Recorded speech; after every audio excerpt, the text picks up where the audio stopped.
আজকে অটোমেশন পদ্ধতিটা জয় বাংলা করে দিব।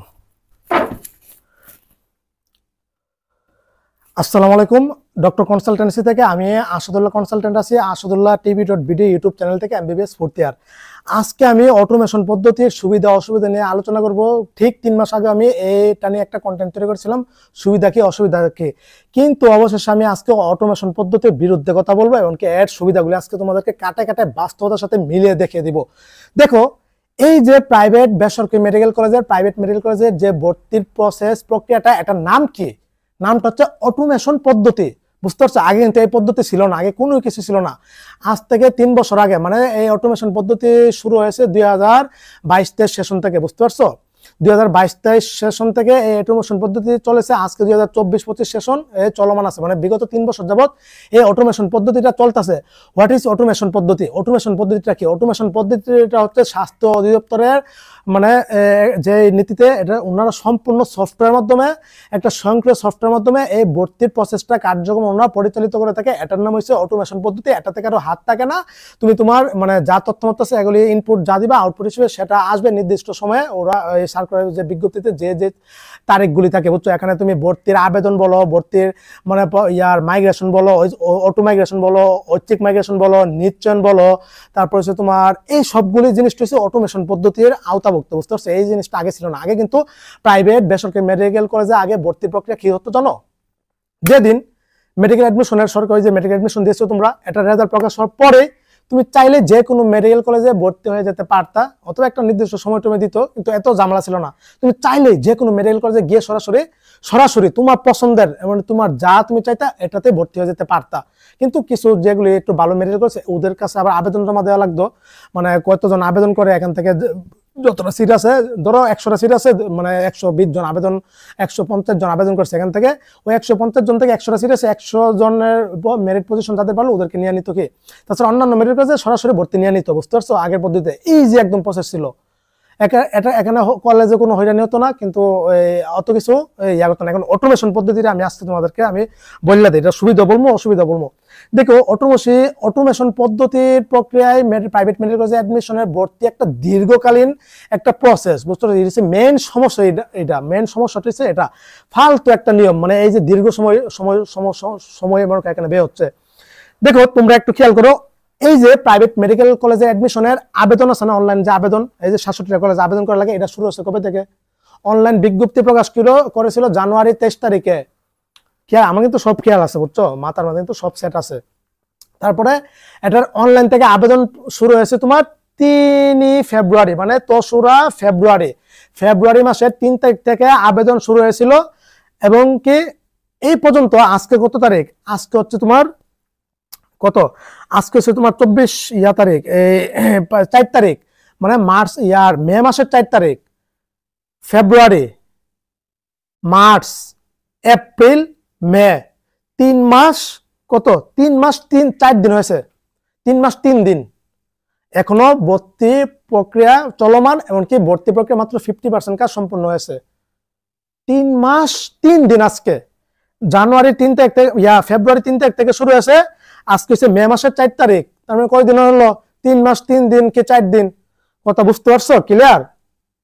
3 মাস, অথচ এডমিশন প্রক্রিয়া মাত্র কার্যক্রম শেষ হয়েছে মাত্র 50%, 50%। একদম ফালতু একটা নিয়ম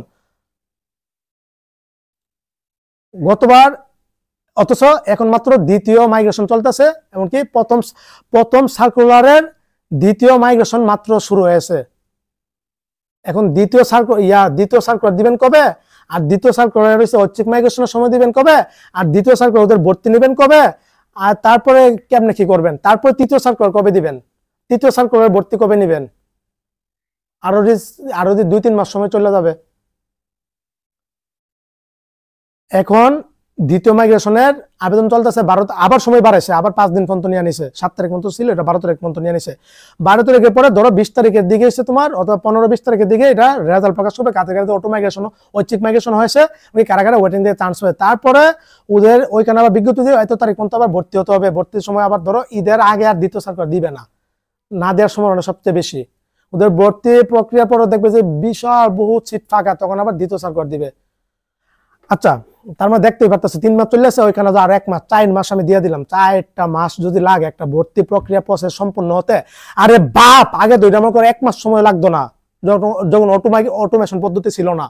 আর মেডিকেল কলেজ সবাই সকলে সিট মিট ফিল আপ করে ফেলতো। আপনাদের অটো মাইগ্রেশনের সমস্যা অসুবিধা আমি আজকে সব তুলে ধরতেছি। এটা হচ্ছে মেন অসুবিধা রে। এটা আপনি জানেন, একজন মায়ের কান্না, একজন বাবার কান্না, শুধু একজন স্টুডেন্টের কান্না না, এখানে একটা পরিবার জড়িত। শুধু একটা পরিবার জড়িত না, এখানে আত্মীয় সবাই জড়িত। একটা স্বপ্ন, একজন ছেলেকে, একজন মেয়েকে ডাক্তার বানাবে, এখানে ওরা যে ভর্তি হতে পারতেছে না, এই যে হয়রানি টয়রানি, এত বুং বাং ভাল টাল, এত কিছু, এসব এখন এই অচিপমেশন তো আগে ছিল না, এবার চালু হয়েছে। এটার মধ্যে আরো কত যাই ঝামেলা। এসব আপনি কালকে রাত্রে, আজকে সকালে হয়তো ঘুম ভাঙছে, এক আন্টির ফোন দিয়া অজস্র মানে কান্নাকাটি করতেছে। কালকে রাত্রে এক আন্টি ফোন দিয়া কান্নাকাটি করতেছে। ওদের একজন এসে মেধা ও 70 কোটা চান্স হয়নি, এখন দ্বিতীয় সার্কুলারে ভর্তি হতে চাই, এটা লং প্রসেস। আরেকজন এসে আবেদন মানে করছিল, মেধা কোটা হয়নি, এখন ওটাও দ্বিতীয় সার্কুলারে ভর্তি হতে চাই, কিন্তু এগুলো তো ওদের আর ধৈর্য হচ্ছে না। তোমাদের যাদের এতদিন কোথাও 48,000 মতো চান্স হয়েছিল, 48,600, তারপরে সিরিয়াল থেকে 60,000 পর্যন্ত যাদের চান্স হয়নি, ওদের অবস্থাটা তোমরাই খেয়াল করো। কয়দিন আগে তোমাদের অবস্থা কি ছিল? হাই হতাশা, ডিপ্রেশন, এমন পরিবার গেছে, আমাকে ফোন দিচ্ছে যে পরিবার আত্মহত্যা করার দশা, হ্যাঁ পারতেছে না, পরিবার গালি গালা যেমনে পারতেছে এমনি, এই কই তোর রেজাল্ট কবে দিবে, বুংবাং এগুলি ভার্সিটি ভর্তি হয়ে যা, এটা ভর্তি হয়ে যা, কি একটা হয়রানি, কি একটা প্রেশার। আরে 12টা বছরে লেখাপড়া করে যে প্রেশারে ছিল না, এই কয়দিন এর চেয়ে 1000 গুণ 100 গুণ প্রেশারে আছে, এই অটোমেশন বালের পদ্ধতির জন্য। বুঝতে পারছো? এটাই মেন সমস্যা। আপনার সময় কমে আনেন, 3 মাস মাত্র 50% কাজও শেষ হয়নি ভর্তি কার্যক্রম। অটোমেশন পদ্ধতি আরেকটা অসুবিধা কি? আরেকটা অসুবিধা হচ্ছে কিছু মেডিকেল কলেজ যেগুলি নতুন অথবা আমার 5-10-15 বছর হয়েছে, এগুলি স্টুডেন্ট, এই সব মেডিকেল কলেজের স্টুডেন্ট সব ঐচ্ছিক মাইগ্রেশন করে অন্যগুলিতে চলে যাচ্ছে, ওদের সিট ফাঁকা হয়ে যাচ্ছে। হেরাও তো মেডিকেল কলেজ হাই হতাশা, এমনকি এই সিটগুলি কেমনি ফিল আপ করবে? তখন দ্বিতীয় সার্কুলার দিবে, তৃতীয় সার্কুলার দিবে, এই 5 মাস চলে যাবে। গত বছর হয়েছে 5 মাস লাগছে, এই জুন মাস থেকে শুরু হয়েছে, এটা শেষ হয়েছে নভেম্বর মাসের 29 তারিখে। June, July, August, September, October, November, 5 মাসের উপরে লাগছে। আর এবার মাত্র 3 মাস গেছে, আরো 2 মাস চলে যাবে, আরো 2-3 মাস। সুতরাং স্বাস্থ্য অধিদপ্তর, ডিজিএমই, ডিরেক্টরেট জেনারেল মেডিকেল এডুকেশন, আমি আপনাদের শত্রু না, আমি আপনাদের দুর্বলতা এমনকি সমস্যাগুলি, দেশবাসীর সমস্যা আমার মুখ দিয়ে আমি বলতেছি, এই কথা আমার না, এটা পুরো বাংলাদেশের মেডিকেল এডমিশন এবার যারা দিয়েছে, প্রাইভেটে যারা ভর্তি হবে, সকলের মুখের, সকল অভিভাবকদের কথা, সকল স্টুডেন্টদের কথা আমি বলতেছি। কেউ আমাকে বলেনি ভিডিও তৈরি করার জন্য, ক্ষুধা তালাম জবানে যা দিচ্ছে তাই বলতেছি। আমার কোনো স্ক্রিপ্টে কিন্তু লেখা লাগে না, এটা আমার একটা প্রতিভা, 8 বছর ধরে ইউটিউবিং করতেছি। সুতরাং আর এই বিষয় নিয়ে আগে আমি কনসালটেন্সির কাজ করতাম, গত 3 মাস যাবত কাজ করতেছি। সুতরাং এটা হচ্ছে আমি বাংলা মানুষের হাই হতাশা, ডিপ্রেশন, কষ্ট, টেনশনের বিষয়গুলি তুলে ধরতেছি। আপনারা যে দীর্ঘ একটা সময় এখানে নিচ্ছেন, এখানে তো প্রচুর সমস্যা হচ্ছে, স্টুডেন্টদের সমস্যা হচ্ছে, হাই হতাশা, ডিপ্রেশন, আবার ঐচ্ছিক মাইগ্রেশন চালু করছেন, কিছু মেডিকেল কলেজ রাজি হচ্ছে না, ফুল টাকা যাচ্ছে, বুং বাং করছে না, এটার মধ্যে অনেক সমস্যা করতেছে। সুতরাং আপনারা জাস্ট অটো মাইগ্রেশনের এই লং প্রসেসটাকে আপনারা কমায় 1 মাস আনেন, 2 মাস আনেন, এনাফ। বুঝতে পারছেন? এই তো লং প্রসেস আর কত, আমার নিজেরও ভাই দরজার কুলাইতেছে না। বুঝতে পারছো? তোমরা জানো ঈদের পরে দ্বিতীয় সার্কুলার দিবে, ঈদের ছুটি চলে, ঈদ হচ্ছে 6 তারিখে, ছুটি চলে যাবে হচ্ছে তোমার এই ধরো 12, 13, 14 তারিখে, তারপরে হচ্ছে ধরো সামনে মাসে 20 তারিখে দিক দিয়ে সার্কুলার দিবে। ওই সার্কুলার দেওয়ার পরে আবেদন চলবে আবার 15-20 দিন, তারপরে নামটা আসবে, ওদের আবার ভর্তি চলবে 15-20 দিন। তার মানে এদিক দিয়ে লস হবে কি? ক্লাস 1 মাস পাবে না ওরা। গতবার কয় মাস পাইছিল না? গত মাস 1 মাস ক্লাস শুরু হওয়ার পরে দ্বিতীয় সার্কুলার দিয়েছিল। তো এখানে ক্লাস অনেকগুলি মিস করছে না, এগুলো কেমনে মানে মেডিকেল মতো একটা সেক্টরে কঠিন পড়া, এখানে প্রথম দিক দিয়ে এমনি বাংলা ভার্সন থেকে ওরা ইংলিশ ভার্সন আছে, 90% স্টুডেন্ট ইংলিশ ভার্সন আসবে, এমনি হাই হতাশা, ডিপ্রেশন থাকবে, আর সেখানে 1 মাস ক্লাস মিস হলে ও কি পড়বে? ও তো এমনি ডিপ্রেশনে যাবে, ফার্স্ট ইয়ার এমনি ডিপ্রেশন একটা সময়, এমনি কান্নাকাটি, আত্মহত্যা করে, এমনি মনে কত সমস্যার সম্মুখীন হয়। আর সেখানে 1 মাস পরে সব স্টুডেন্টরা আইসা কি করবে? তারপরে তৃতীয় সার্কুলার দিছিল ক্লাস শুরু হওয়ার 3 মাস পরে। আমার একটা student Dhaka Gazipur international medical কলেজে তৃতীয় সার্কুলার আসছিল, কুমিল্লা স্টুডেন্ট, ভাই আপনি হাতে ভাই ধরি, ভাই আপনি আসেন, আমাকে ভর্তিটা করে দেন। কলেজে নিয়ে গেছি, সবকিছু ওকে করে রাখছি, সব ওকে। ওর বাবা বিদেশ থেকে ফোন দিচ্ছে, মা আমাকে কথা বলছে, এই গত নভেম্বর মাসের কাহিনী। পরে সবকিছু ওকে শেষ। 2টা সিট ফাঁকা ছিল, 3টা সিট ফাঁকা ছিল, 3জন গেছে, 3জন থেকে এখানে এই 3জনে আমার স্টুডেন্ট ছিল, এখানে এই স্টুডেন্টের সাথে আমি সরাসরি হয়ে গেছি এই medical college, international medical college, অনেক ভালো মেডিকেল কলেজ। পরে ছাত্ররা ভর্তি আর হয়নি, বলছে ভাই অসম্ভব, ভাই আমি ডিপ্রেশন আছি, 3 মাস চলে আসছে, আমি কিটা পড়বো? তারপরে ওয়ার পদ্ধতিতে ভর্তি হয়নি, স্বপ্নটা এভাবে ভঙ্গ হয়ে গেল। বুঝতে পারছো? অনেক খারাপ লাগছে আমার কাছে। অনেক বুঝাইছি যে আমি তোমাকে পড়াবো, আমি তোমাকে যখন ছুটি থাকবো আমি দরকার আইসা তোমাকে বুঝা দিব, তোমাকে অনলাইনে পড়াবো, ইয়া করবো, কিন্তু ভর্তিও স্বপ্নটা পূরণ করতে পারলাম না। বুঝতে পারছো? ঠিক সেভাবে এখানে ডিপ্রেশন করে 1 মাস চলে যাবে, 2 মাস চলে যাবে, তখন ওরা ডিপ্রেশনে পড়বে। সুতরাং এটা কিন্তু আপনাদের সবচেয়ে বড় একটা দুর্বলতা, সবচেয়ে বড় একটা সমস্যা। এটা হচ্ছে দীর্ঘকালীন পদ্ধতি, অটোমেশন পদ্ধতিতে। আমি কিন্তু বলতেছি না অটোমেশন পদ্ধতি অফ করে দেন। অটোমেশন পদ্ধতির সুবিধা কি কি শুনবা? এই অটোমেশন পদ্ধতির সুবিধা হচ্ছে এটা করার পরে সরকারি মেডিকেল কলেজ, বেসরকারি মেডিকেল কলেজ মানে সমতুল্য। মানে তার মানে এটা তো চান্স পাওয়ার জন্য মানে ইয়া করা লাগে, প্রাইভেট মেডিকেল কলেজ পর তো চান্স পাওয়া লাগে। আগে তো সব বেসরকারি নিচু চোখে দেখতে হয়, বেসরকারি মানে বুংবাং কি টাকা আছে পয়সা লাগবে বাপের, হ্যাঁ ভর্তি হয়ে যাবো। এখন কি কোটি কোটি টাকা চাইলে তুমি চাইলে কি পারবা? এই যে স্টুডেন্টরা, যাদের অনেক স্টুডেন্ট আমি চিনি কোটি কোটি টাকা, এর 6 তলা বাড়ি আছে ঢাকা শহরে, এমন স্টুডেন্ট আছে মনে করো বলার ভাষা নাই। আমি নিজে অনেক চিনি যারা যোগাযোগ হয়েছে, কিন্তু টাকা যে আছে টাকা চাইলে কি ভর্তি হতে পারছে না? ওয়েটিং লিস্ট দিচ্ছে, এখন নামাচ্ছে, এখন ভর্তি হতে পারবে। তার মানে আগে এটা নিচু চোখে দেখতে, টাকা আছে প্রাইভেটে ভর্তি হতে পারবে, বুংবাং নিচু চোখে দেখে। এখন তো আর নিচু চোখে প্রাইভেট থেকে প্রাইভেট মেডিকেল কলেজকে দেখা কোনো অপশন নাই। প্রাইভেট মেডিকেল কলেজে প্রচুর পরিমাণ একদম মেধাবী স্টুডেন্ট, এমনকি বিসিএস, এফসিবিএস সব ধরনের একদম সেরা সেরা স্টুডেন্ট কিন্তু বের হচ্ছে। এমনকি প্রচুর পড়াশোনা করে প্রাইভেটের ওরা, এটা বলতে বাধ্য, প্রচুর পড়াশোনা করে, এটা বলতে বাধ্য। তারপরে সে এক নিচু চোখে দেখে না। 2, এখানে একটা যোগ্যতা নিয়ে চান্স পাওয়া লাগতেছে, পজিশন অনুসারে পজিশন অনুসারে মেডিকেল আসতেছে। 3 নম্বর হচ্ছে অটোমেশন পদ্ধতি। তোমার আগে তো সরকারি মানে বেসরকারি মেডিকেল কলেজে ভর্তি হওয়ার জন্য বিভিন্ন মেডিকেল কলেজে ডোনেশন দেওয়া লাগতো। নির্ধারিত যে টাকা ছিল এর টাকার বেশি টাকা দিয়ে ডোনেশন দিয়ে দালাল 2টা, প্রতারক 2টা, তৃতীয় পক্ষ 2টা ভর্তি হওয়া লাগতো। এই যে অটোমেশন আসার পরে এই জিনিসটা নাই। বুঝতে পারছো? তারপরে আরেকটা কি সুবিধা, আগে মেডিকেল অ্যাডমিশন তোমার সরাসরি ভর্তি হওয়ার জন্য একটা ফর্ম দিতে 1000 টাকা লাগতো। ওই ফর্মটা তোমার আগে জমা দেওয়া লাগতো, তুমি যে ভর্তি পাই এই জন্য ফর্মটা আগে জমা দেওয়া লাগতো, 1000 টাকা লাগতো। এখন আর স্টুডেন্ট এটা লাগতেছে না, অটোমেশন পদ্ধতিতে ওইটা আর লাগতেছে না। তুমি অনলাইনে 100 টাকা 200 টাকার মাধ্যমে আবেদনটা নিশ্চয় করে ওইটা কমপ্লিট হয়ে যাচ্ছে। আর মেডিকেল কলেজ আর তোমার ফর্ম দেওয়ার ক্ষেত্রে টাকা মাকা লাগতেছে না। 3 নাম্বার কি সুবিধা, আগে দালাল রয়েছে তোমার বাংলাদেশ অ্যাডমিশন সিজনে এমন ভাবে ছড়ায় পড়তো, ডোনেশন দেয়া, তারপর লবিং কইরা, তারপর ওই বুংবাং কইরা প্রতারণা কইরা বিভিন্ন ভাবে ভর্তি করা, তো স্টুডেন্টদের ধরায় টরায় টাকা মাকা নিত প্রচুর। এটা একটা সবচেয়ে বড় সমস্যা ছিল, স্টুডেন্টদের হয়রানি করানো হতো। এমনকি অনেকের পছন্দের মেডিকেল কলেজে বেশি টাকা দিয়ে ভর্তি হয়ে যেত, অনেক মানে ডোনেশন দেওয়া টিয়া, অনেক মেডিকেল কলেজে বেশি টাকা চাইতো, তারপরে দালাল রয়েছে টাকা খাইতো। বুঝতে পারে এই পদ্ধতিগুলো কিন্তু এখন আর নাই, এই সিস্টেমগুলো দালাল রিমুভ হয়েছে অটোমেশন পদ্ধতি আসার পরে। এটা ভালো একটা পদ্ধতি। আর মেয়ে 10,000 কোটি টাকা এগুলো সিট এমনি বিক্রি হয়ে যেত, এখন তো অটোমেশন পদ্ধতি আসার পরে ভালো অনলাইন থেকে সিলেক্ট হওয়া লাগতেছে। তারপর মেডিকেল অ্যাডমিশনে ভাইবার মাধ্যমে এমনকি সুন্দর প্রসিডিউর, এখানে আসে টাকা দিয়ে ধরো 10% 20% তার বাকিটা পিওর ভাবে চান্স পাচ্ছে মেয়ে 10,000 কোটায়। এই পদ্ধতিটা সবচেয়ে ভালো অটোমেশন পদ্ধতির। তারপর আরেকটা কি সুবিধা যদি বলি, আরেকটা সুবিধা হচ্ছে অটোমেশন পদ্ধতিতে তোমার অটোমেশন পদ্ধতি আসার পরে তোমার ঐচ্ছিক মাইগ্রেশনের একটা আনছে, অটো মাইগ্রেশন, এমনকি ঐচ্ছিক মাইগ্রেশন একটা সুবিধা আনছে। এটা তো আনবে, পছন্দের মেডিকেল কলেজে সর্বোচ্চ পরিমাণে যাওয়ার চেষ্টা করবে। আগে চাইলে তো পছন্দের মেডিকেল কলেজে ভর্তি হতে পারতো। অটোমেশন পদ্ধতি একটা সুবিধা হচ্ছে ও চাইলে পছন্দের মেডিকেল কলেজে ভর্তি হতে পারবে না, কিন্তু এটা একটা অসুবিধা। আর দীর্ঘকালীন একটা সময় এটা একটা অসুবিধা, দুইটি সবচেয়ে বড় অসুবিধা। তাছাড়া সবাই ঠিকঠাক আছে অটোমেশন পদ্ধতির। অটোমেশন পদ্ধতিকে আমি সাপোর্ট করি, কিন্তু আপনার সময়টা কমে আনেন আর হচ্ছে পছন্দের মেডিকেল কলেজগুলিতে যেন ভর্তি হতে পারে ওই সিস্টেমটা করেন, বাস। ওকে। তারপর অটোমেশন পদ্ধতি আরো কি সমস্যা, আরো সমস্যা হচ্ছে এখানে অপেক্ষা করেন। এই পদ্ধতির সবচেয়ে বড় সমস্যা হচ্ছে এখানে 90% অভিভাবক স্টুডেন্ট এটা কিছুই বুঝে না। আমি যদি এগুলি না বুঝে দিতাম অনেকে বুঝতো না, যে এবার যারা ভর্তি হবে হয়তো বুঝতে অনেক হয়রানি দৌড়াদৌড়ি কইরা এর প্রসেস, কিন্তু আমার মাধ্যমে সব ভিডিও তো আর সবাই দেখে না, বুঝছো না? ধরো নিয়মিত 2-3 হাজার স্টুডেন্ট দেখে যারা প্রাইভেটে ভর্তি হবে, প্রাইভেটের দেশে ভর্তি 3,000 স্টুডেন্ট, 3 থেকে 4,000, আর আমার ভিডিও দেখে মোটামুটি নিয়মিত 2,000-এর মতো স্টুডেন্ট। সুতরাং এটা অনেক অভিভাবকরা অভিভাবকরা এগুলি কিছুই জানে না, বুঝতে পারছেন? সুতরাং এই অটোমেশন পদ্ধতি আসলে কত প্রসেস, কত ইয়াটিয়া এগুলি, এটা একটা সমস্যা। আপনার দরকার এটা একটা কি বলতাম, এই পদ্ধতিটা আসলে খুবই জঘন্য। অটোমেশন পদ্ধতি আরেকটা অসুবিধা কি হচ্ছে, আরেকটা অসুবিধা হচ্ছে যে যেসব মেডিকেল কলেজ নতুন হয়েছে অথবা একটু মানে কম প্রতিষ্ঠিত, মানে 5-10 বছর হয়েছে, এগুলিতে স্টুডেন্ট হারিয়ে ফেলতেছে, স্টুডেন্ট মাইগ্রেশন অন্যখানে চলে যাচ্ছে, ওদের সিট ফাঁকা হয়ে যাচ্ছে। ওদের কি লস হচ্ছে না মেডিকেল কলেজে? ওরা তো হাই হতাশার মধ্যে পড়তেছে। কিন্তু এই পদ্ধতি যখন ছিল না তখন তো ওরা ঠিক মেডিকেল অ্যাডমিশন রেজাল্ট দেওয়ার 1 মাসের মধ্যে ওরা সিট মেরে একদম ফিল আপ করে ফেলতো।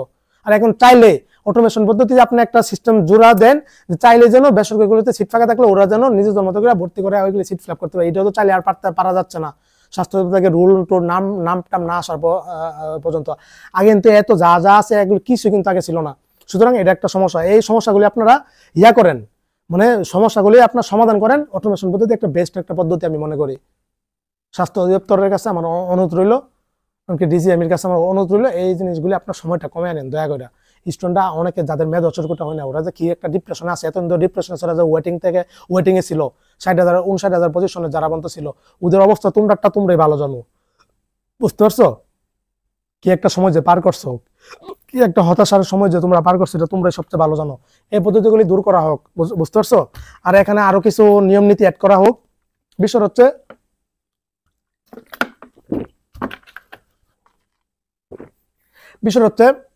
অটোমেশন পদ্ধতি আসছে 3 বছর হয়েছে, এটা কি কি সমস্যা দেওয়া হয়েছিল এগুলো আগে কিন্তু আমরা গত বছর আন্দোলন করেছিল, সংবাদ সম্মেলন করেছিল, এই অটোমেশন পদ্ধতি বাদ দেওয়ার জন্য সংবাদ সম্মেলন করেছিল।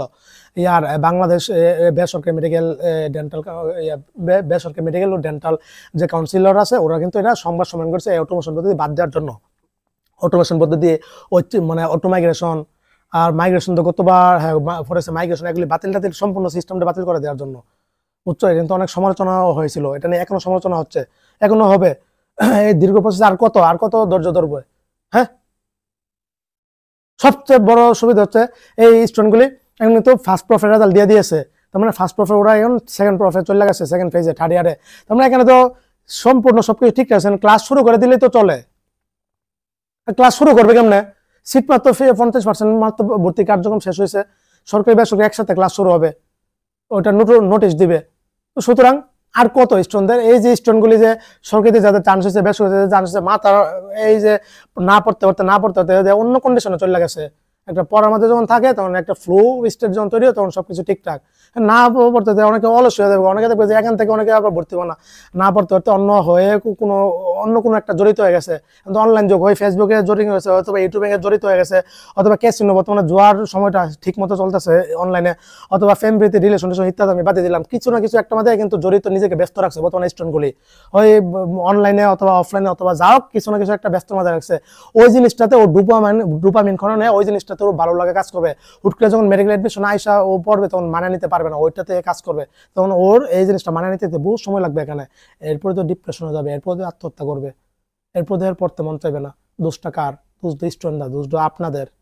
এই জিনিসগুলো আপনাদের দেখতে হবে। এই যে সরকারি রেজাল্ট দিচ্ছে কোন কালে, কয় মাস আগে, 3-3.5 মাস আগে রেজাল্ট দিছিল, স্টুডেন্টগুলি যে 22 বছর হয়েছে, কত একজনের সর্বোচ্চ আগে রেজাল্ট দেওয়ার 1 মাস পর্যন্ত, রেজাল্ট দেওয়ার 1 থেকে 1.5 মাস, মানে সর্বোচ্চ 2 মাস, এরপরে ক্লাস একদম ধুমসে শুরু হয়ে যেত সরকারি বেসরকারি। আর এখন এই বালের এক নিয়ম আইসা একদম শেষ করে দিতেছে। নিয়মটাকে আমি সাপোর্ট করি, এখানে দালাল মুক্ত স্টুডেন্ট, তো এটার মধ্যে মানে সুবিধার চেয়ে আরো অসুবিধা, আরো বিশাল বড় অসুবিধা দেখতেছি, দীর্ঘকালীন সমস্যা। আর কেউ এটা ঠিক মতো কেউ অনেক কিছু বুঝেই না, এই যে নীতিমালা কেউ বুঝবে, এগুলো যদি গবেষণা বিশ্লেষণ রিসার্চ করে ব্যাখ্যা না করে, যে আমার ভাষায় একদম খাঁটি বাংলা ভাষা আঞ্চলিক ভাষা যদি না বোঝাইতে পারতাম, এখানে 90% শিক্ষিত যারা আছে বিরোধী কিন্তু শিক্ষিতরা থাকে, তোমরা এটা কিছু বুঝতো না। সুতরাং পদ্ধতিটা বাতিল বলে না, আমি বলতেছি যে আপনাদের সমস্যাগুলি ফাইন্ড আউট করে এগুলি সমাধান করেন, সময়টা কমায় আনেন, আর হচ্ছে এই দ্রুত এগুলি সমস্যাগুলি সমাধান করে দেন, বাস সেরা একটা অসাধারণ একটা পদ্ধতি হবে। এই ছিল। তো সবাই হতাশায় ডিপ্রেশনে আসো, যারা চান্স হয় নেই, সমস্যা নেই, ঈদের আগেও সার্কুলার দিতে পারে, ঈদের পরও দিতে পারে, তো দিলে এটা আবার আবেদন চলবে অনেকদিন, সার্কুলার চলবে অনেকদিন, কিন্তু আমার ধারণায় বলতেছে ঈদের পরে সার্কুলার দিবে। গতবার ঈদের পরে দিছিল, গত বছরও ওই সেশনে ঈদের পরে দিছিল। তো এই ছিল, সবাই ভালো থাকো, সুস্থ থাকো। আর আরো কোনো জানতে চাইলে এগুলো কেউ কিন্তু বলেনি, আমি আমার নিজের মন থেকে আল্লাহ তাআলা জবানের মধ্যে যা দিয়েছে তাই বলছি, হচ্ছে কোনো স্ক্রিপ্ট লেখা লাগে না, কিন্তু এগুলি আমি যা বলছি এগুলি তোমাদের মনের কথা হয়ে গেছে, দেশবাসীর কথা হয়ে গেছে, মনের কথা স্বাস্থ্য অধিদপ্তরের কাছে পৌঁছে দিলাম।